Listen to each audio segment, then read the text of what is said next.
My name is Joe Potts, and I'm 85 years old, and this will be the last time talking to you guys. In this lecture, I will be talking about different events in my life that have exemplified different graces in the sacraments. First story I'll be talking about is about the time during COVID. During COVID, we were unable to have in-person masses, so this meant the church had to find an alternative way to celebrate the mass. In order to do this, the community had to be creative. So, we all got together on a Zoom call and had mass. This was the new way that we were able to celebrate the mass. Even through a global pandemic, the community was able to get together and celebrate mass. This is because I was baptized in the church, and because of that, I was inducted into the church community where we persevere. Having the ability to get together during such a hard time made me realize that the church really is the people and the community, and that it doesn't matter where you are or what your circumstances are, but if you have community, you can persevere through anything. If I wasn't a part of this community, I don't know what I would have done during COVID. I would have felt estranged from society and lonely. If this story teaches you anything, it should be that you join a community. It doesn't have to be a church, but it has to be a good group of people that will always have your back. A good community will come together in your deepest times of need. The next story is about when I was 22 years old. When I was 22, I had a son. When the son was born, I wasn't ready. I felt like I had my whole life ahead of me and that the son would just bog me down. So I did exactly the wrong thing. Instead of supporting my girlfriend and my son, I ran.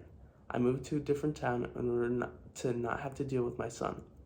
I went on to become a junkie and would just loiter around town with other vagrants. After a long time of this, my guilt overtook me, and I decided to try and reconcile with my son, even though I knew that it would be near impossible for him to forgive me for leaving him behind.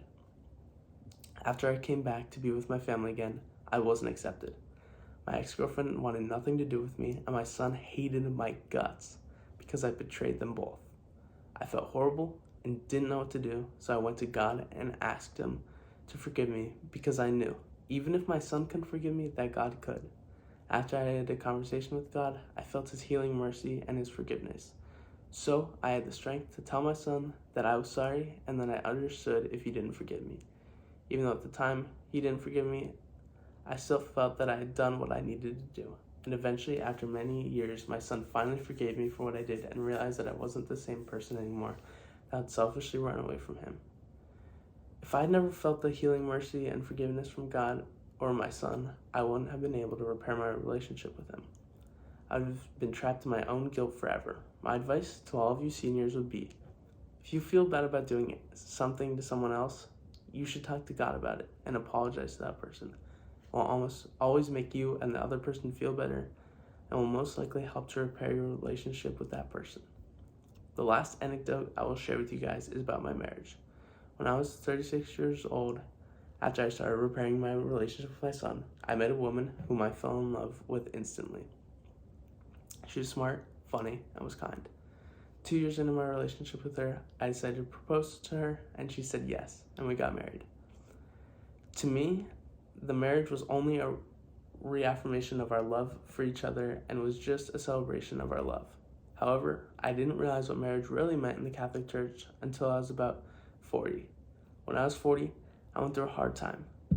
After thinking I had repaired my relationship with my son, we got into a huge argument. After the argument, I got angry and sad and didn't want to express these emotions.